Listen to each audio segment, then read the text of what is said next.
You're watching Toon Weekly episode 4. So in this week's news, Graham Carr has left as Chief Scout at Newcastle United Football Club, and Rafa Benitez has grown significantly frustrated at the lack of signings and is prepared to walk away.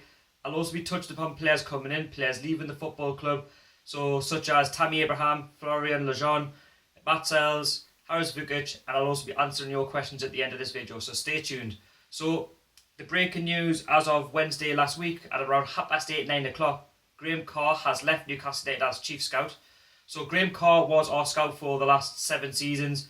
He joined Newcastle United from Tottenham in February 2010 and was in charge of recruiting players from France, Germany and the Dutch markets.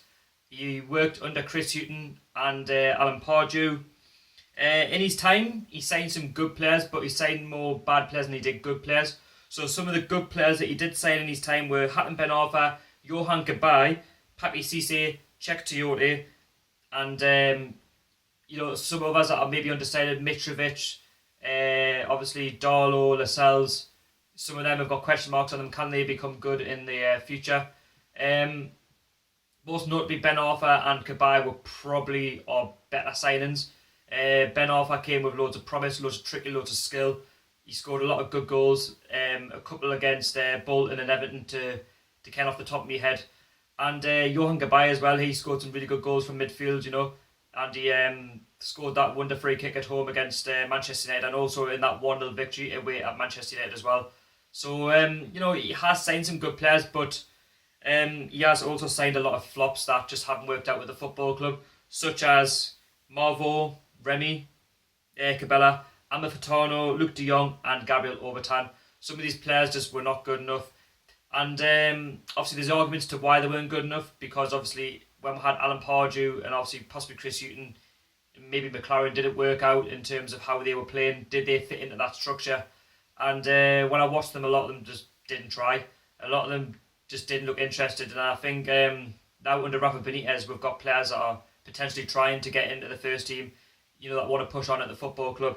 And, he does come with some good news as well, because obviously when he did sign some of these players, Alan Pardew, under Graham Carr's scoutingship, he did bring in the likes of Papi Cisse, obviously Demba Ba and Cabaye, like I've just touched upon. And Newcastle did finish in 2011-2012, we became 5th in the Premier League, which is the highest finish we've had in years. And we qualified for the Europa League, in which the season after that, we went on to finish in the quarterfinals, and we obviously got beat at home off Benfica over 2 legs. And obviously that was a bright period for the football club. And obviously it wasn't all rosy in the garden. Obviously later on Pardew was sacked, after getting beat off Sunderland so many times. And then obviously we were finishing 16th, 17th in more seasons, which wasn't good enough. And we had McLaren in the 2015-2016 season. Again, Graham Carr was still there. He was still scouting the players. And you look at some of the players that were signed, the likes of Mitrovic, who are still at the football club. Ronaldo, who was quiet, in the second half of the season when it really mattered. He didn't really show up, Sissoko. And, we ended up getting relegated. And this was the time where I thought Graham Carr should have left, when we got relegated, because, we've signed so many flops, and eventually was going to catch up on if we don't sign Premier League proven players, we're going to get found out, and we did under McLaren, because we weren't good enough. And, we lost more games than we won, and some of the games that we lost, we should have actually got points. And I'm sure there was a stat I was looking at the other day where Newcastle United dropped points after it was something like, at the start of the 2015-2016 season, there was 7 games where we were winning, we were on top, and we dropped crucial points. So it does have its tail of bad war at the end of the season, and it potentially cost it. And when we went into the Championship, I think he should have left. But obviously Newcastle United kept a hold of him. He scouted some more players, the likes of Matt Sells, which again I'll touch upon at the end of the video. We brought in some other players as well in the market, such as Dwight Gale and obviously John Joe Shelby before we got relegated as well. So some of them have worked out, some of them haven't. And like I say, it's only taken until now, when we've been promoted back to the Premier League, to get rid of him. For me, he's been useless for the last 2 or 3 seasons. He should have went a long time ago. And obviously Rafa Benitez will want his new scouts in. He'll be wanting to do things his way. He'll be wanting to bring the players in he wants, and I can kind of understand that. He's a big name, Rafa Benitez. He's not going to hang around, and he doesn't want to have relegation on his CV. Whether or not you want to class the relegation as his, which it wasn't, to be fair, it was McLaren's, and he's going to want to bring in the players that he wants, and that's understandable, And as long as Mike Ashley, however, comes in, ownership-wise, will back him, then everything should be all right. And Rafa knows a player when he sees one, and you've got to trust Rafa and give him the backing that he deserves. So we're going to move on as well. So over the course of the weekend, Rob Draper and many other journalists have come out and said that apparently Rafa Benitez has grown frustrated at the football club. Apparently he wants to walk away. For me, I don't agree with this whatsoever. I just think this is just another publicity stunt because Newcastle have had a bit of success. We've been promoted back to the Premier League, and obviously we haven't signed any players yet. And people are obviously pumping their gums to the fact that we're not signing anybody. This is going to happen, that's going to happen. I think people just need to calm down. We're only at the end of June. The window doesn't officially open until July, and we've still got 2 months to sign players. We've done it in the past. We've signed 4 players in one day. We've signed 6 players in 1 week. You've got to give Rafa time, and I don't think Rafa will walk away. Because he's got a project. Graham Carr, like I say, has left. He's going to do things his way, and I don't think Rafa Benitez is that impatient. A lot of the players are on holiday. A lot of the players are on international duty. The Confederations Cup. So you've got to give the players a bit of credit. And they've got to do what they want to do. The season's already finished, so to their credit, they've got to be able to enjoy their holiday, and then things can happen after that. I know other clubs have signed players, but players will come through the door. You've just got to be patient, and I think Rafa is patient. Yes, okay, if we don't sign any players come the end of July, yeah, I can understand. Then something might happen. He might walk away, but for me, he won't walk away. I can't see it. Rafa wants to build. Yes, it's frustrating at the moment because of the potential ownership. This has to hurry up because we can't keep waiting on for that. But like I say, I'm fine with it. I'm relaxed. We will sign players, and it's just going to take time. And with Mike Ashley as the owner, think of what happened last season. We were getting players in quickly in July, and this will happen. You just got to stay patient. And journalists just like a bit of attention. Clickbait, and there's no need to panic. Just stay calm, and Rafa will deliver. Just like he did last season when we got promoted back to the Premier League. He said, I'll build a team to get you promoted back up to the Premier League, and he did that. So, like I say, just let's wait and see.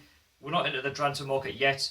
Obviously, players can still be registered, but just got to wait on us, be a bit patient, So, yeah, that's that. So, I'm going to move on to players coming in and players leaving. So, obviously, Florian Lejeune, the update on him. Apparently, he is on Tyneside, whether that is true or not. Apparently he could be signing this week, but don't quote us on it. We're just going to have to keep waiting, and obviously it's going to be revolving money and wages and all that kind of stuff, so we're just going to be patient on that one. Tammy Abraham, apparently it's come out that apparently he doesn't want to join Newcastle United because of the nightlife.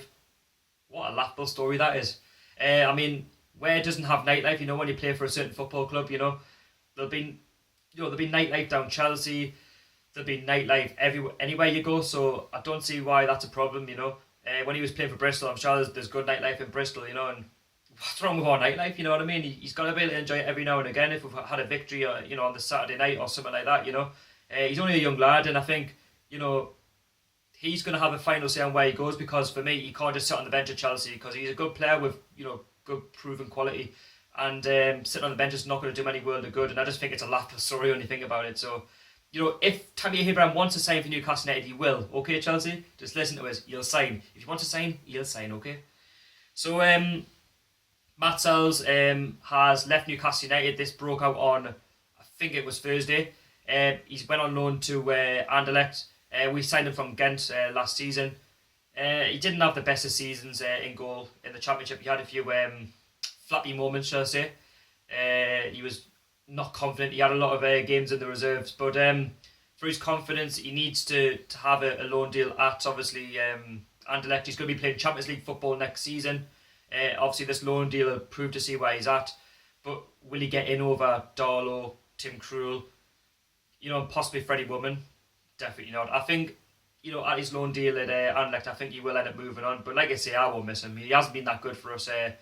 If we can recruit the money back, then I'd be happy with that.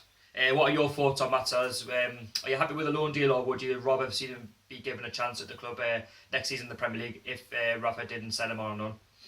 Obviously Harris Vukic as well. He's gone to FC Twente as well. Apparently he was the next big thing when we signed him. It just hasn't worked out for Harris Vukic. Like I've expanded on a couple of videos previous to this one. He failed to deceive. He went on loan to the likes of Rangers, Wigan, Bradford, and none of them clubs have taken them on. And I think we need to get rid of the deadwood, and I think he was one of them. Players can become the next big thing, but if they don't show it on the pitch, you're going to be getting rid of. And Rafa Benitez being the manager, he knows what he wants in a player, and if they're not good enough, he's not scared to get rid of them like the rest of the managers did, like Alan Pardew and managers like that in McLaren. So, like I say, I wish him well. I hope he bangs in the goals for FC Twente. It's a bit of an easier league, I would say, the Dutch league, but like I say, let's just wait and see what he does. And I wish him all the best, like I do with all the players that have played for us. And like I say, what will happen. And like I say, all the best to you, Harris Vukic. Just going to turn my paper. So, questions. So, I've had a couple of questions for this week's Toon Weekly episode 4. So, obviously, I've been asked, can Perez become good next season? He can become good, but this is the season for him to shine. If he doesn't bang in the goals between now and January, he has to go. We'll have to either get him out on loan or just get rid of him, because he didn't do it in the first season in the Premier League. In the Championship, he was like that. He didn't score enough goals for me. He should have scored a few more. And he has to become good, now. If he doesn't become good now, he's got to leave. That's just my personal opinion on him. I do like him as a player, he can score good goals. Notably, he scored a back heel against West Brom at the Hawthorns a couple of years ago. He has got that little bit of quality, but he's got to show that now in the Premier League. If he doesn't, then for me, he's got to go. What are your thoughts on Perez? Would you keep him this summer? Would you get rid of him? What would you do with Perez, and what do you think he'll do next season in the Premier League? In the last question, what position will Newcastle finish next season? I'm sure I've already spoken about this. I'd be happy with an 11th to 15th place finish in the Premier League next season. In terms of position, 11th or 12th. It's nice to have a little bit of ambition. If we can finish in the top half or the bottom of the Premier League mid-table, I'll be happy with that. If we finish anywhere higher than 11th, then it's been a fantastic season, and then obviously we can build on that, and it shows progress under Rafa Benitez. And like I say, it's not going to be easy. It's full of good teams in the Premier League. We're full of quality players, and we'll just have to be patient on this one. And next season, we're just going to have to back the lads, back Rafa, and we're going to have more bad days than good days, I believe, because we're playing harder teams. And I hope I'm wrong. I hope I have more good days than bad. But it's the Premier League and it's Newcastle. We don't do anything easy. And we're just going to have to be patient throughout the whole season and just hope that we'll get the recruitment right over the summer. And like I say, I'm going to wrap that up now, episode 4. So I've been talking about Graham Carr and Rafa Benitez potentially walking away. What are your thoughts on these two topics, and also the transfers of Florian Lejeune possibly joining Newcastle, Tammy Abraham, Matt Sells on loan, and Harris Vukic? Get your comments down below. I'll be very interested to know. And also, I want you to get your questions in for episode 5 as well. So it's all about getting you involved. Any questions that you have to us, leave them down below. I'd be very, very interested to know. I'll give your channel a shout out. It's great exposure for you guys as well. It's all about getting the whole fans of Newcastle United involved in this episode, and all the episodes beyond. Like I say, follow us on social media. I'm on Twitter and Instagram. I'm always regularly updating Twitter and Instagram. Follow us on that, and I'm also going to be keeping you updated on everything Newcastle United related. And like I say, please like and subscribe to Newcastle United One Club One City. And I also want to thank you guys for 200 subscribers. On to the next 100, try and reach 300 subscribers. I've got a 200 subscriber special video coming out, doing a tour of St James's Park, so that'll be coming out soon. I hope you look forward to that. And just thank you very much for all your support, all your comments, all your likes, all the sharing and all that kind of stuff. I'm really grateful. And like I say, this has been Sharky, Newcastle United One Club One City speaking, and I'll see you all in the next episode. See you later.